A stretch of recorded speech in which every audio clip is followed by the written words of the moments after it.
Typically, royals are given new titles by the Queen on their wedding day, and it was no different for William and Kate Middleton on April 29, 2011, when they became the Duke and Duchess of Cambridge. However, this wasn't the original plan, as it turns out Prince Edward, Earl of Wessex, turned down the title because of his favourite film.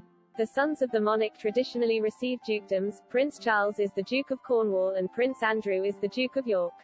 Edward was reportedly going to be the Duke of Cambridge, but he liked the sound of the name Wessex due to a character in the film Shakespeare in Love. Instead, the title was given to William when he married Kate 12 years later. A royal courtier told The Telegraph in 2010, a few months before the wedding, how the title was supposed to be Edward's.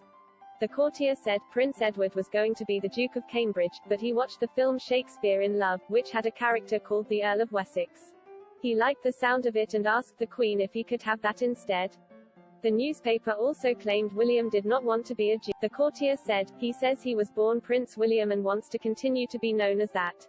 He wants Kate to become Princess Catherine. It is understood that Edward will become the Duke of Edinburgh when Charles becomes king, succeeding his late father Prince Philip in the title. Edward's wife Sophie, Countess of Wessex, said in an interview with The Telegraph in June that Philip had personally asked Edward if he would take the title. She said, we sat there slightly stuck. He literally came straight in and said, right, I'd like it very much if you would consider that.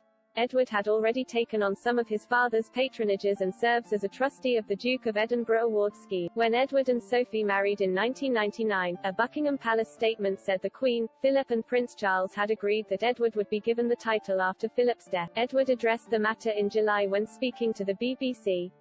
He said, yes, it was fine in theory ages ago, when it was sort of a pipe dream of my father's, and of course, it will all depend on whether or not the Prince of Wales, when he becomes king, will do that, so we'll wait and see. Charles inherited his father's title upon his. However, when he ascends the throne, the Duke of Edinburgh title will be reabsorbed by the Crown. Should Edward then be given the title, Sophie would become the Duchess of Edinburgh, a position formerly held by the Queen and now held by Camilla, Duchess of Cornwall.